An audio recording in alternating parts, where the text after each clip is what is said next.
Hey guys, welcome to my channel. I bought the Soundcraft UI16.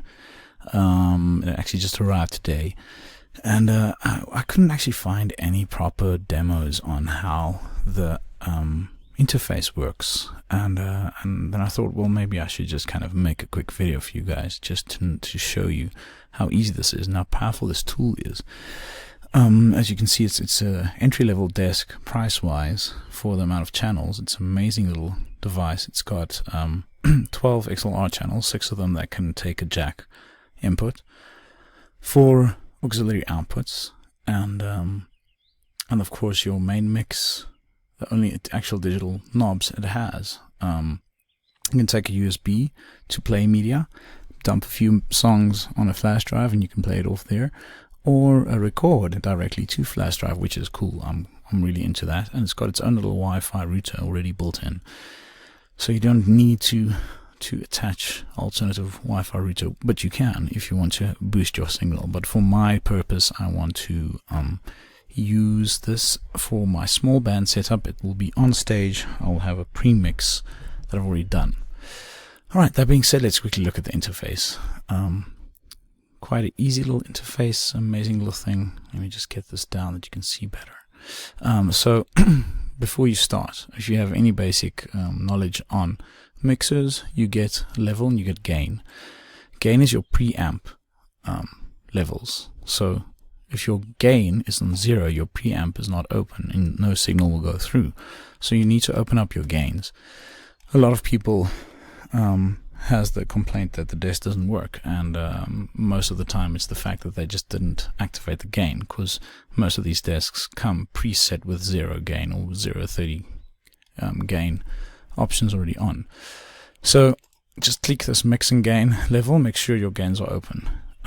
It's important to see that your line doesn't clip. So kind of when you start mixing and you have a high level coming in, you can just kind of drop that down. You also have your high Z options on your first 2 channels, and that's when you have a guitar or something that's a bit softer. You can just put your high on and just boost the channel a tad.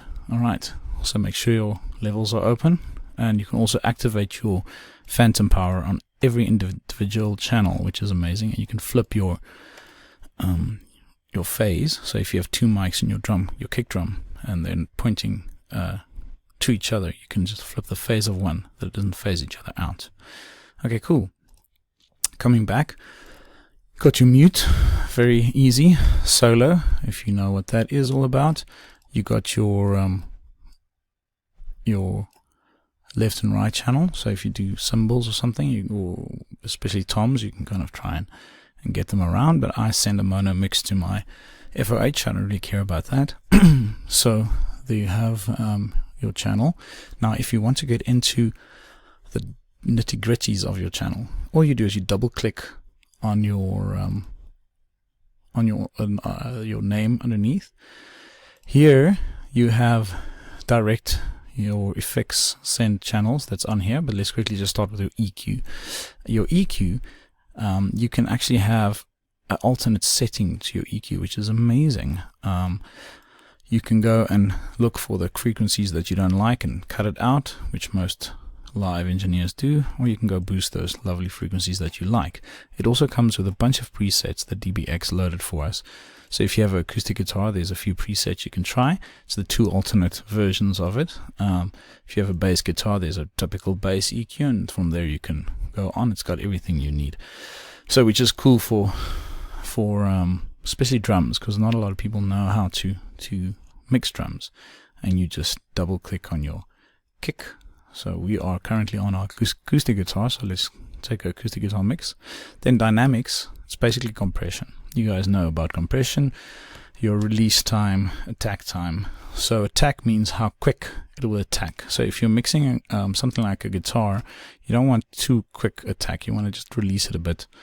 Everybody has their own little perspective of how this works, but the attack time determines how quickly in the line it actually starts compressing. Gate, if you need it, which is amazing. And you can of course have your release time. I prefer to also have my release time not too long. makeup gain for in case there is a bit of loss there, which is amazing. This is built in. Your effects send, you literally have your reverb, delay, chorus, room. It's Lexicon, which is amazing to have. You can choose your kind of reverb. You need to kind of go through it because I prefer plate, which it doesn't have here, so I need to go check out which one is the closest to plate. Of course, a lot of nice effects that you can manipulate it here with. Your delay, also Lexicon, chorus, but you can add your type of the type of chorus you want, and that you can send to the channel as such. Then auxiliary send, you can actually send the effects to your auxiliary channel as well.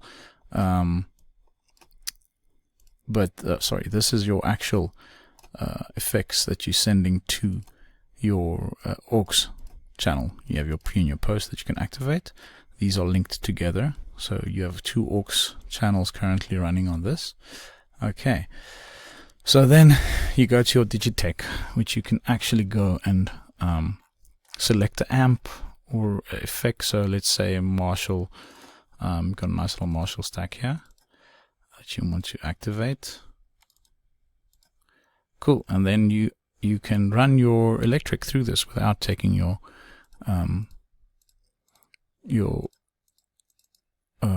pedal with you or your amp with you. And there's all the options that's active, so you can actually import or decrease your reverb, your delay, your chorus, room effect, compression, and there you have all the same things. So you have a whole, of course, activate your high Z if you have an electric guitar going in there, which is of course amazing. So for this, you can literally use it on every channel. And okay, auxiliary sends.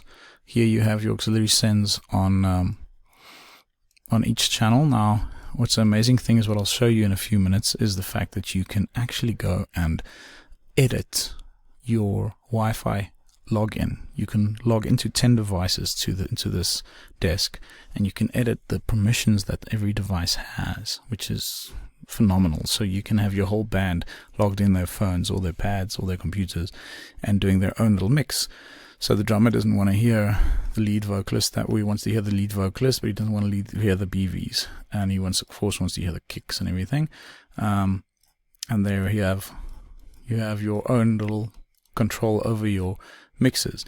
For instance, say you're running a track. Let's say BV1 and 2 is your track and your click.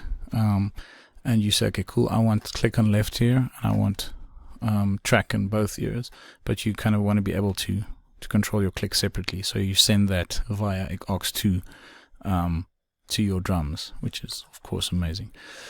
Your effects send that you can send to every channel separately. You have your room here that you can, the main effects that you can edit, and of course you've got all your different effects that you can use. So if you, for instance, use a room effect for your drum set, you can have everything muted on that effect over here, or actually just muted there, and you can then take it and put it on your kit as needed, to kind of just create yourself, there's your line in, create that kind of effect that you need. Rock and roll. Okay, cool. Your inputs, returns, subgroups. Of course, it's got a subgroup function, which is amazing. You just direct it directly to the subgroup. All right, then lastly, you can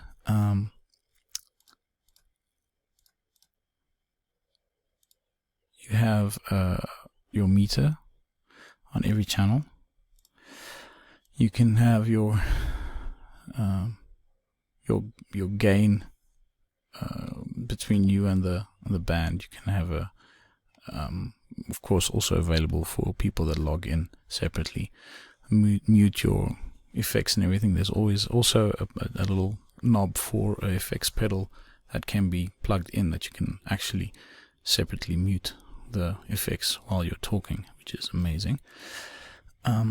Okay, cool. And then something else that's also cool is the fact that you can have effects and compression on your master bus. So this is just a basic EQ that I put on the FOH, and that runs through everything. So after you've done your main mix on your console, you can then so you've done all your mixes on your BVs and everything, and now you can go and do the same on your master. So I've got EQ, dynamic range, very basic, just not so it doesn't clip. Your effects that you can also put on there if you want, and your aux sends from your main, which is absolutely amazing. Lastly, you have your main setup, where you can do so many things. Network setup, of course, your access. I enabled a password for my device so other people can log in, but they only have access to the aux levels and aux processing, so they can alternate with, they can actually edit their own aux channels, but they can't edit my mix or my processing or my gain, my player, my master levels, master processing, so they can't edit these things. Then I have created this page for myself. So what I do is I then save, and I can, this is just a demo that I'm running, but you can save then on your band name and recall it. You can also save an offline version, export it and import it to a new one if you'd like. Bunch of settings that you can do if you need to go more into details, but the versatility of this device is just amazing for the price. And yeah, I've just, like I said, I just bought one, and this is one of the things I could download, the demo of the interface. So yeah, I hope this helped you make a decision. And once again, I am not a pro on this yet, so please have grace to my lingo and my insight to it. I just thought I would maybe give you some insight for those that hasn't actually seen anything like this. Cool, rock and roll. Hope you have a good day.